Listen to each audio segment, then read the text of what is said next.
दोस्तों आज की वीडियो है जो हर एक हस्बैंड और उस वाइफ के लिए दोनों के लिए इम्पोर्टेंट है, क्योंकि जिसका भी केस मेंटेनेंस से जुड़ा हुआ है, यानी कि जो मेंटेनेंस केस धारा 125 सीआरपीसी या नया जिसका काम बिल लगा रखा है 145 बीएनएस या फैमिली कोर्ट मैटर से जुड़े हुए हैं, तो ये वीडियो उनके लिए बहुत इंपॉर्टेंट है। जैसे मैं हमेशा बताती हूँ कि जो जिन पे मेंटेनेंस का केस चल रहा है या जिनको लगता है आने वाले टाइम पे उनकी पत्नी पे मेंटेनेंस का केस कर देगी। अब मेंटेनेंस ना देना कोई गलत नहीं है भाई, आपका फर्ज बनता है पति का कि पत्नी को या बच्चे को मेंटेनेंस दे। बट आज की डेट में वो लोग बहुत परेशान हैं जिन्होंने कुछ किया नहीं, पत्नी ने उस पर झूठे एलिगेशन लगा रखी है, पूरे परिवार को फंसा रखा है, ऊपर से मेंटेनेंस की भी डिमांड करती है। तो ऐसी पत्नी को मेंटेनेंस क्यों दिया जाए? अब आप में से बहुत लोग यही चाहते हैं कि मेंटेनेंस कम हो जाए या फिर पूरी तरीके से बंद ही हो जाए। उसके लिए क्या तरीके होते हैं, क्या ऐसे लीगल तरीके हैं, तो जो मैं आपको हमेशा अपडेट करती रहती हूँ कि हाई कोर्ट, सुप्रीम कोर्ट की जो भी न्यू गाइडलाइन निकलती है या जजमेंट आते हैं या और भी बहुत लीगल जैसे ऑप्शन होते हैं, अगर वो आप अपने केस में करें अप्लाई, तो आपको राहत मिलेगी। तो आज की वीडियो में एक बार फिर से मैं आपके सामने एक ऐसा लैंडमार्क जजमेंट लाई हूँ जिससे मैं हमेशा आपको कहती हूँ कि अगर पत्नी पढ़ी लिखी है या वो जानबूझ के भी नहीं जॉब कर रही है पढ़ी लिखी होने के बावजूद भी, तो उसको मेंटेनेंस नहीं दिया जाएगा। तो आज की इस वीडियो में एक ऐसा ही लैंडमार्क जजमेंट है जो आप लोगों को बहुत हेल्प करेगा, बहुत रिलीफ करेगा, खासकर उन पतियों के लिए जो चाहते हैं ऐसी कंडीशन में ही कि भाई हमारा मेंटेनेंस ज़्यादा जा रहा है और पत्नी पढ़ी लिखी है, तो उनके लिए बहुत रिलीफ मिलेगा। तो एंड तक देखिएगा, स्किप मत करिएगा, और चैनल पर नए जुड़े हैं तो चैनल को लाइक करिए, शेयर करिए, सब्सक्राइब करना बिल्कुल मत भूलिए, साथ ही बेल आइकन दबाइए ताकि आपको टाइम से मेरी वीडियो की नोटिफिकेशन सबसे पहले मिलती रहे।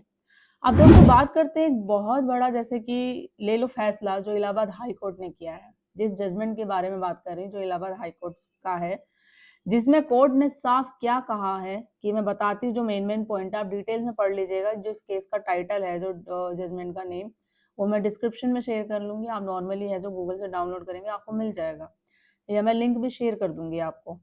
तो मेंटेनेंस तय करते समय पत्नी की जो क्या देखी जाती है, बोला तो ये जाता है कि अगर पत्नी मेंटेनेंस की डिमांड कर रही है तो वो झूठ पे झूठ बोलेगी, क्योंकि उसको पैसा चाहिए कि भाई पति मेरा इतना कमाता है, ये उसकी सैलरी एक्स्ट्रा ऑर्डिनरी बता देगी बढ़ा चढ़ाकर, या और भी कोई बिजनेस बताएगी ताकि उसको पैसे मिल जाए।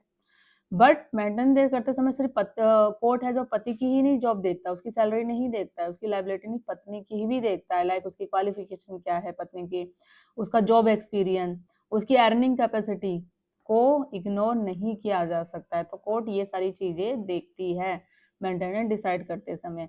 यानी अगर पत्नी हाईली जो एजुकेटेड है, बहुत ज्यादा पढ़ी लिखी है, प्रोफेशनल है और पहले अच्छी नौकरी कर चुकी है, बट वो अभी नहीं कर रही है, हो सकता है वो करना ही नहीं चाहती है जानबूझ के, बहुत केसों में यही होता है, मेंटेनेंस का केस लगा रखी है बट वो इसलिए फिर उसने जॉब छोड़ दी, तो इसका सीधा असर क्या होता है, मेंटेनेंस के अमाउंट पर ही पड़ेगा। तो इस केस में फैमिली कोर्ट ने पहले क्या किया था, 18,000 मेंटेनेंस डिसाइड कर दिया, लेकिन हाई कोर्ट ने इसे घटाकर 12,000 रुपए कर दिया। तो आखिर कोर्ट ने ऐसा क्यों किया? 18,000 से सीधा 12,000, 6,000 का रिलीफ पति को मिला। तो क्या सिर्फ पढ़ी लिखी होने से ही मेंटेनेंस बंद हो जाता है? सवाल ये भी है, या अमाउंट कम हो सकता है। तो आज की वीडियो में मैं इस पूरे जजमेंट को सिंपल भाषा में आपको समझाऊंगी, ध्यान से सुनिएगा। और सबसे पहले केस के जो फैक्ट है वो हम समझते हैं। ये मामला हस्बैंड ने हाई कोर्ट में चैलेंज किया था।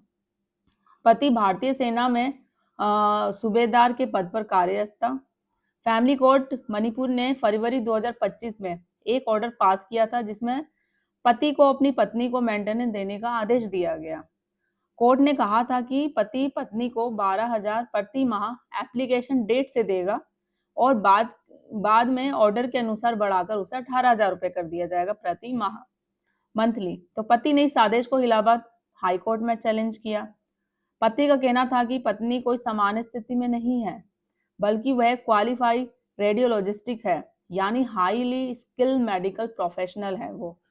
पत्नी ने खुद ये स्वीकार किया था कि वो 2014 से 2020 तक एक रेप्यूटेड हॉस्पिटल में काम कर चुकी है, यानी वह अर्निंग कैपेबल है और पहले रेगुलर इनकम अर्न कर चुकी है। तो हाई कोर्ट के सामने पति की तरफ से सबसे बड़ा आर्गुमेंट यह रखा गया कि पत्नी ने अपनी मर्जी से नौकरी छोड़ी थी। पति ने यह भी कहा कि पत्नी ने सिर्फ मेंटेनेंस अमाउंट लेने के लिए एप्लीकेशन फाइल करी है। उसने ये भी कहा कि पत्नी ने अपनी इच्छा से मैट्रिमोनियल होम छोड़ा है और पति के साथ रहने से मना कर दिया, जबकि पति चाहता था कि वो रहे, बट वो अपनी मर्जी से छोड़ के चली गई और नहीं रहना चाहती। तो सबसे महत्वपूर्ण बात ये रखी गई, पत्नी की प्रोफेशनल क्वालिफाई है, अच्छी नौकरी कर चुकी है और आज भी अपनी क्वालिफिकेशन के आधार पर इनकम वो जनरेट अच्छी खासी कर सकती है। इसलिए फैमिली कोर्ट द्वारा 18,000 का मेंटेनेंस अमाउंट बहुत ज़्यादा है। तो वही दूसरी तरफ पत्नी के वकील ने क्या आर्गुमेंट किया रखा कि सिर्फ इसलिए मेंटेनेंस डिनाई नहीं किया जा सकता, ये पत्नी के वकील ने कहा कि पत्नी एजुकेटेड है या नौकरी करने में वो सक्षम है कि नौकरी कर सकती है।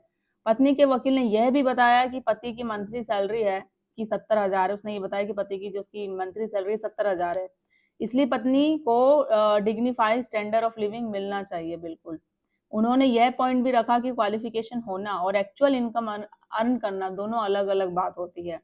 अगर पत्नी इस समय इनकम नहीं कमा रही तो उसे मेंटेनेंस मिलना चाहिए। तो ये सब जो बात है पत्नी के वकील ने कहा, अपने पक्ष में रखा।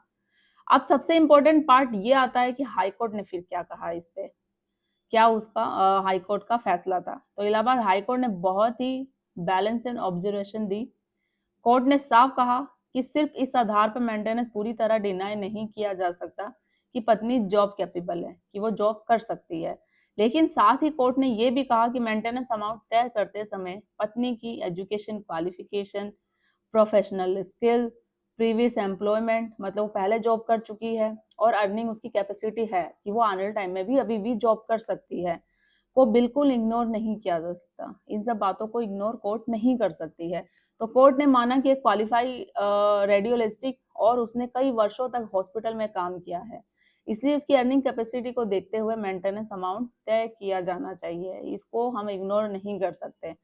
तो यही इस जजमेंट का सबसे बड़ा है जो लीगल पॉइंट है।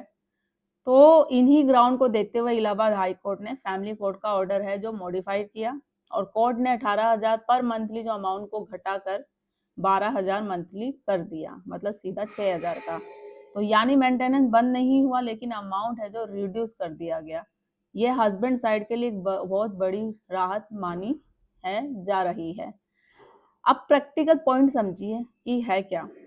अगर पत्नी हाईली क्वालिफाइड है, जैसे कि डॉक्टर, इंजीनियर, टीचर, लॉयर या और भी कोई, आपको पता है कि आपकी पत्नी इस प्रोफेशन में है, किसी प्रोफेशन फील्ड में भी काम कर सकती है, और भी कोई भी प्रोफेशन XYZ कोई भी हो सकता है, तो हस्बैंड इस जजमेंट का रेफरेंस ले सकते हैं। आप लोग इस जजमेंट की हेल्प से बहुत आपको राहत मिलेगी।